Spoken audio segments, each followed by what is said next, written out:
Thus far, in the Icewind Dale DM Guide series, we've learned that your player characters need their own motivation to save 10 towns, and that the wilderness of Icewind Dale is rough.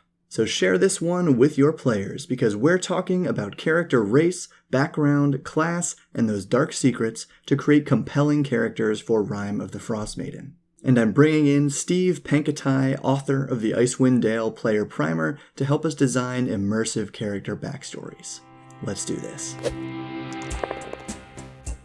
Hi, Bob here, and welcome to Bob World Builder, where we learn how to have more fun playing D&D together.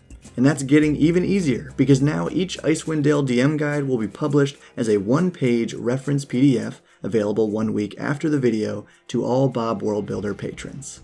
So join Patreon today through the link below and hit that subscribe button to join the hundreds of awesome folks who have subscribed this month. Now, let's dive in. Rime of the Frostmaiden is optimized for 4 to 6 characters starting at level 1, but this is all flexible. I'll mostly be playing with 2 PCs and 0 sidekicks, though for one-on-one games, I recommend including a ranger, healer, or animal sidekick. And if you want to start this campaign around level 6 after Dragon of Icefire Peak or another mini-campaign, you can skip the first 2 chapters and begin at level 5, or start at level 7 with chapter 5 when Auril actually comes into play. And you know from the Wilderness DM Guide that Auril's everlasting rime has plunged Icewind Dale into extreme cold conditions. So to resist that constant threat of exhaustion, characters need cold weather clothing or resistance to cold damage. This makes our new cold-resistant Goliath a solid choice, along with Silver or White Dragonborn, and a new personal favorite of mine, Tritons. I've been having a blast playing a Triton cleric in Ghosts of Saltmarsh, and flavoring all of my spells like waterbending, which fits so well for this icy environment. Plus, Tritons have dark vision, which is practically essential because Icewind Dale is never brighter than dim light. So all characters without dark vision have disadvantage on perception checks all the time, and going for dark vision makes tieflings a good choice, because they can also gain resistance to cold through the Infernal Constitution feat from Xanathar's Guide to Everything, and then have resistance to cold, poison, and fire damage.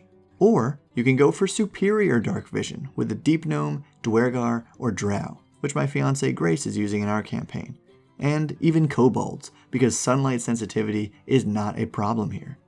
And from an optimization perspective, Water Genasi, Hill Dwarves, and Lizard Folk will all do well because they get bonuses to Constitution and Wisdom. Seriously, check out the Wilderness Survival video if you're not convinced. But to really make your character fit in here, let's check out the background table in the Welcome section of the book, which has a character hook for every background included in the player's handbook, like one popular choice, the Outlander. It has good flavor, but doesn't exactly compel your character to do anything besides explore 10 towns, whereas I think Outlanders should see the Frostmaiden's rime as a perversion of nature and be driven to stop it.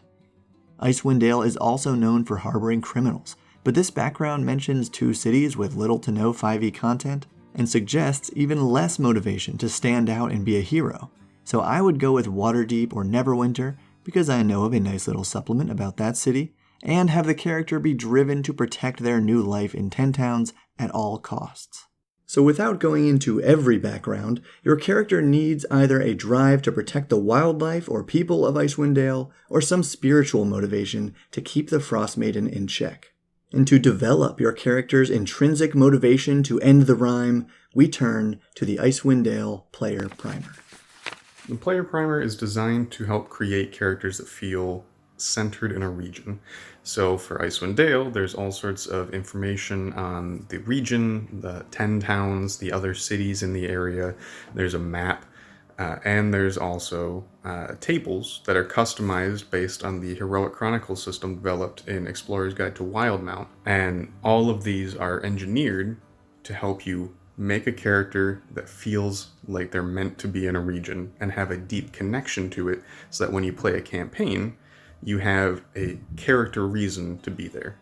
Without spoilers, the Player Primer briefly covers the history of the Crystal Shard, all 10 towns, plus the nearby settlements of Cold Run, like the mining and trade city of Fireshear, and the reclusive dwarven city of Ironmaster.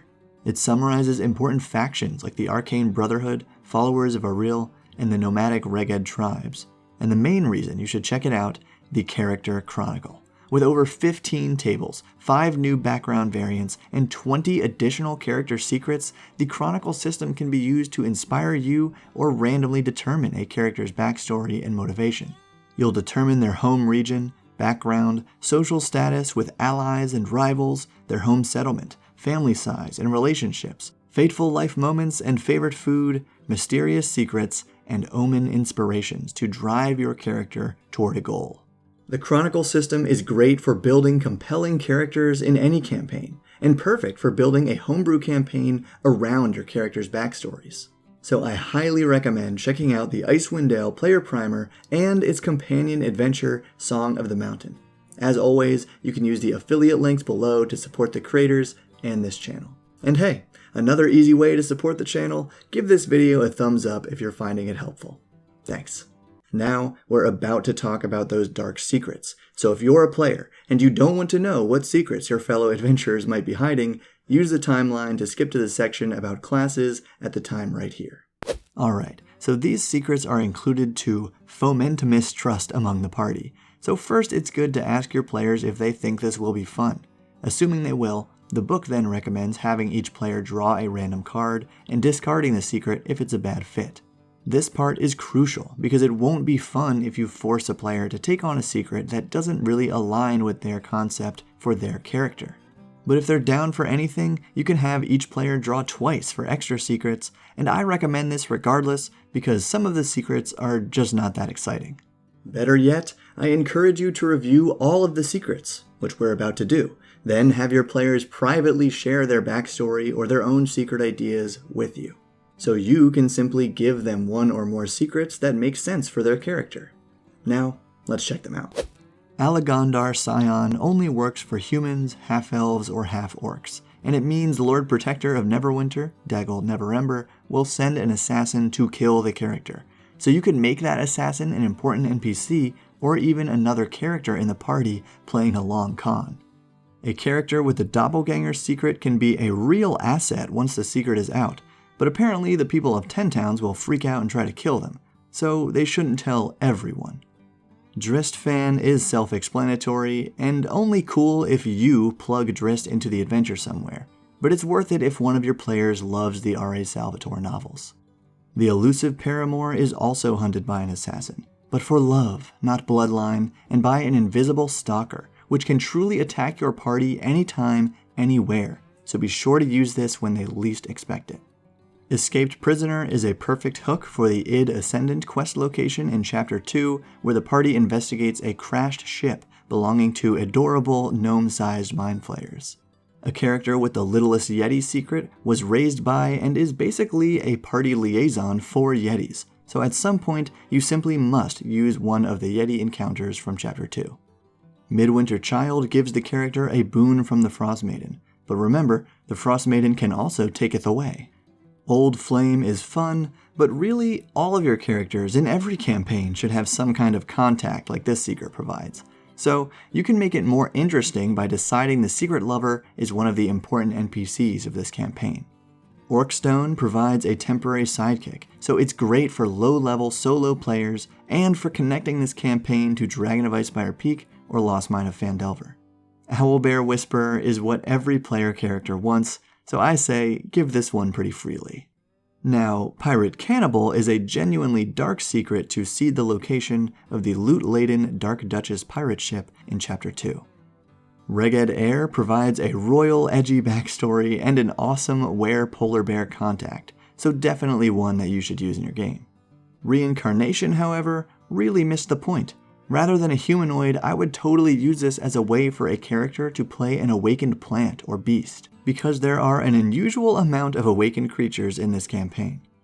Ring Hunter could have your party fishing a lot, or, as written, it makes a good hook for getting your party to check out Old Bitey at the Northlook Tavern in Brynshander.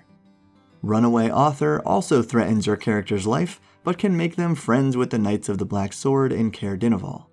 Slodhost is great if your player character is willing to die for an epic D&D moment, because if your party does not have healers, the character may struggle to save themselves before it's too late.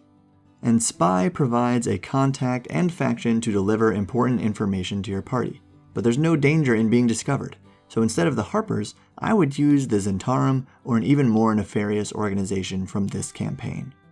Overall, only use secrets that make sense for the character, provide cool contacts, or seed fantastic locations, or are fun for some other reason. Keeping it fun is our job as Dungeon Masters, so always check the comments of these videos for more fun tips and share your own with the other DMs of this community. Now welcome back players, let's talk about classes. And I'm not super into character optimization, but there are some objectively good choices for this campaign that you may not expect. Like Barbarians. Okay, they're good for any campaign, but their Totem Warrior subclass is a perfect match for the Reged tribes of the Bear, Elk, Tiger, and Wolf who wander the tundra of Icewind Dale. And they're awesome with the new cold-resistant Goliaths. Bards are always fun too, and music around a fire in the frozen wilderness just feels right in this campaign that is literally named after a poem. Clerics are another strong choice for any campaign, and light clerics who focus on fire and radiant damage have great potential where the danger is based on cold and darkness. Druids are fantastic here because they're already a fairly important element of this nature-based campaign, and those good berries could just save your life. Paladins are always motivated, but much like warlocks or even clerics, being devoted to the Frostmaiden would make your campaign very interesting. I also love the idea of rogues hiding in the snow, wizards using the tiny hut spell to completely ignore the wilderness, and artificers being able to build anything you need to survive. And it is the ranger, my friend, who is finally getting their time in the sun. Well, so to speak. Of course, their focus on wisdom skills is perfect, and choosing Beast as your favored enemy at level 1 would make you an excellent hunter with advantage to track them, but undead and constructs are also good choices for this campaign. The big deal is their level 1 natural explorer feature. Choosing the Arctic as your favored terrain means you'll double your proficiency bonus for intelligence and wisdom skill checks. Your party travels at a normal pace and cannot become lost, you can be stealthier when moving around, find twice as much food, and precisely track creatures throughout Icewind Dale. So Natural Explorer easily makes the Ranger worth multi-classing if you don't already have one in your party. Then, the Beastmaster subclass is great if your character rides an Axebeak or has sled dogs. Gloomstalker can give you dark vision or enhance it. Horizon Walkers would be motivated to get Auril off the material plane. And friend of the channel, the Dungeon Coach, has an awesome video about a homebrew version of the Ranger, which I'll link in the description with our new collaboration video about how your players can work together in combat. Remember to check out the Icewind Dale Player Primer and join Patreon to get your one-page PDF guides for these videos. Thank you to Aaron, Chris, Florian, and Kyle for joining Patreon this week to help make these videos possible. Thank you for watching, and keep building.